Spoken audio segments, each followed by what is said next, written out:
In the amazing run of all the things that's been happening on this channel, welcome to the Real Spills, Del K. Burton.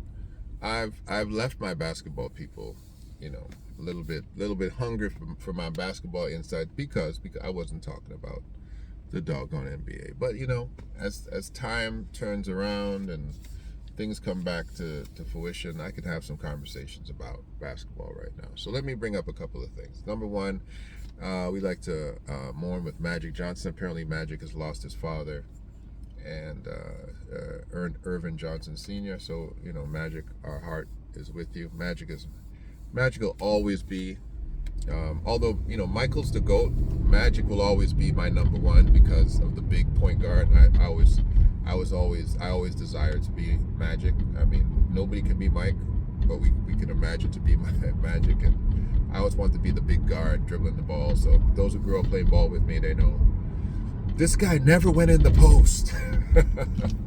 I was the big guy who always wanted to dribble because I was a point guard. That's how I started playing. I started playing because I fell in love with Magic, and I wanted to be Magic. I couldn't jump like the doctor, but I could dribble and I could pass like Magic. So I always wanted to be him. So, shout out to you, Magic. Irvin Magic Johnson, best point guard who ever lived, and still living. And we bid you condolences for your father, and may he go forever in the hands of God. So, also, I've never touched on just to cover all the bases. I've never touched on LeBron James's breaking Kareem's record. Not a big LeBron fan, so it wouldn't have been something that motivated me. I know he's out right now; he's injured, might not come back this season apparently. But way to go, LeBron. Way to go. Even if this is your last season, because who knows what's going on with that injury and a body. Nobody's ever talks about how big he is, how high he jumps, and how his body can't take it. They do it with Zion Williamson, but y'all never think about LeBron James running around for 20 years, jumping 20 feet in the air.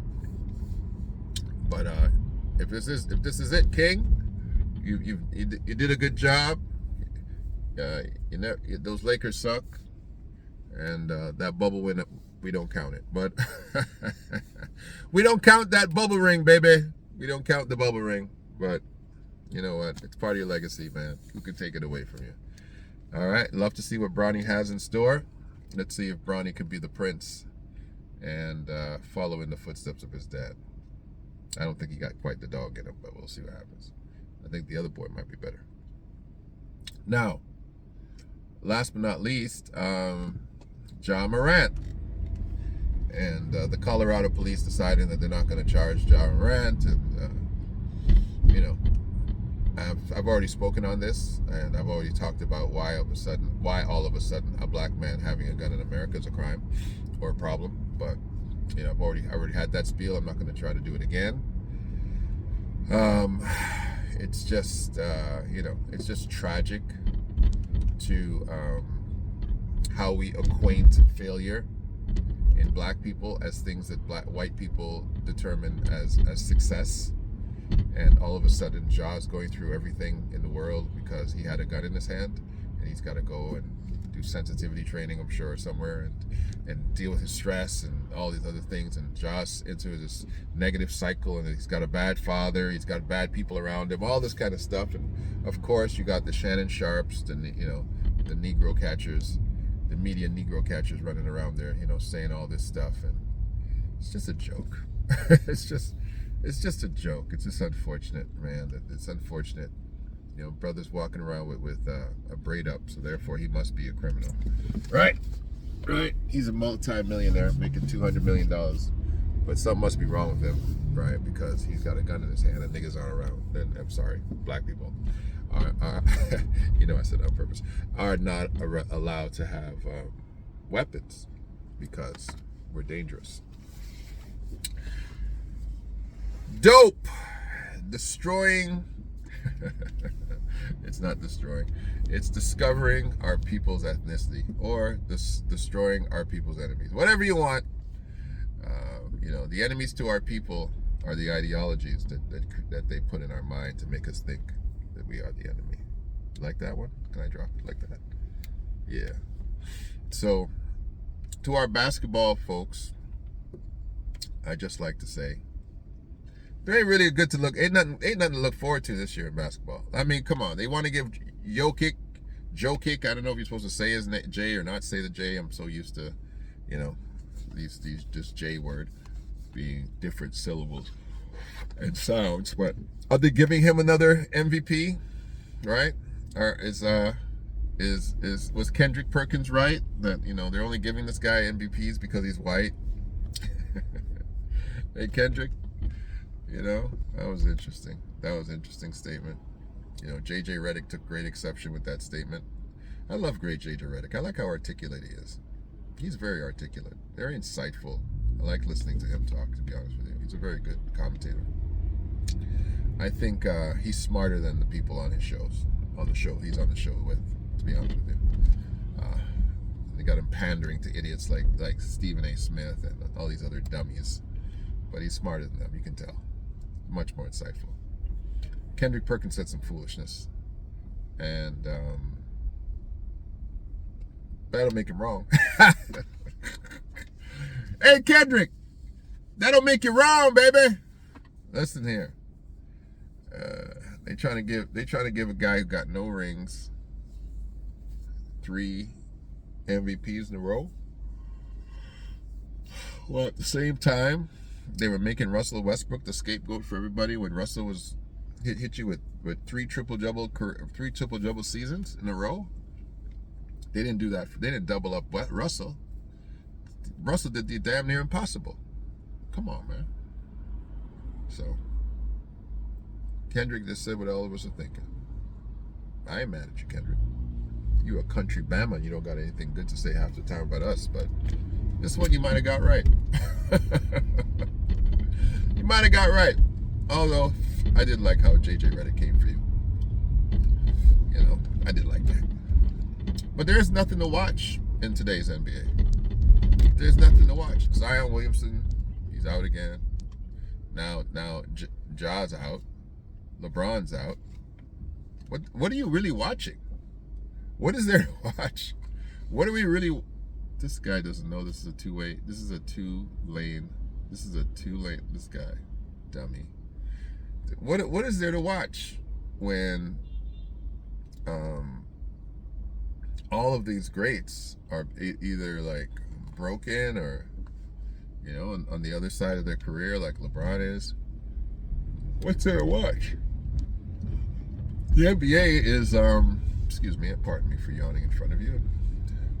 Did you yawn? Did I make you yawn?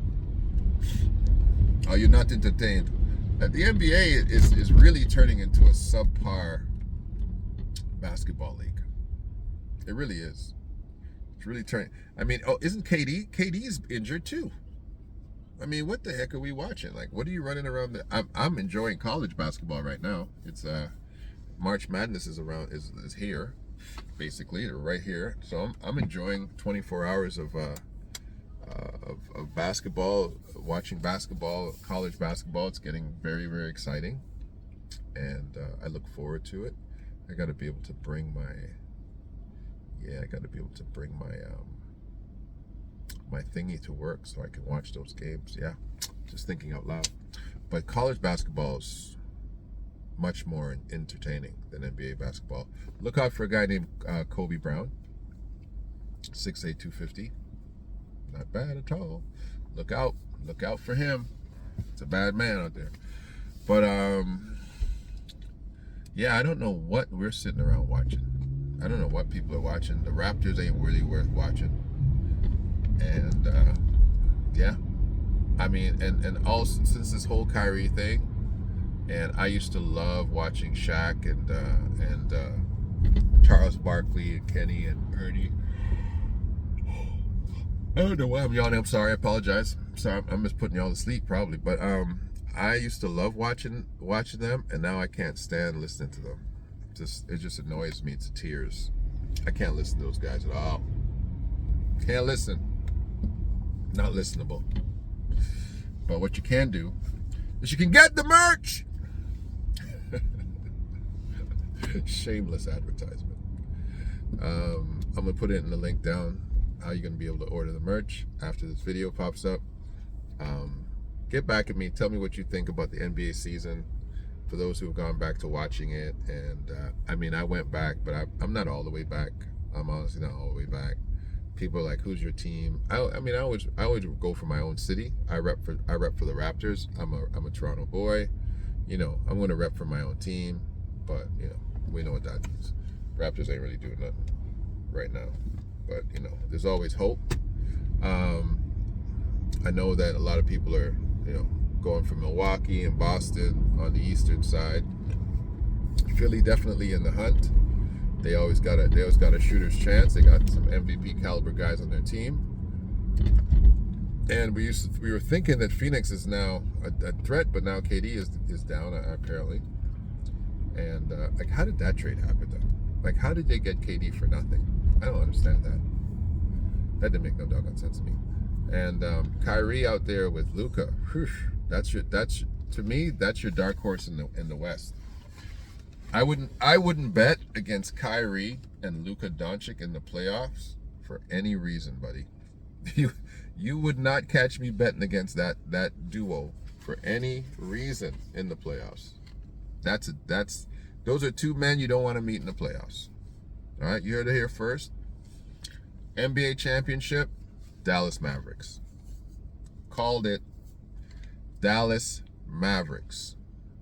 You don't want to meet Kyrie and a healthy Kyrie and a healthy Luka in the playoffs. Not with the help they got. Nope, not with the coaching, not with the ball movement, not with the unselfish play, not with the shot makeability. Don't know if that's a word, but I just made it one. They are fantastic. And you give those guys some rest and you give them guys a reason to win, you got two bad men out there who can make it happen. And you got a pretty good supporting cast. So that was, to me, the greatest pickup of the post All-Star or what do you call it? The trade deadline moment. That was the greatest scenario right there. It was a Kyrie pickup. Kyrie to Dallas was a fantastic move. What great chemistry they have. That's going to be that's going to be something. That's about the only thing I'd want to watch in the playoffs. But I don't want to watch in the regular season. Yeah. All right. This is Del K. Brereton. This is The Real Spiel. And don't forget the merch. What is it? What is it called? What's it called? It's dope. What does it mean? Discovering our people's ethnicity. All right? Or destroying our people's enemies. Whatever you want to say. You can say it. I'm going to talk to you soon. All right? Bless you guys. Del K. Brereton, and this was The Real Spiel.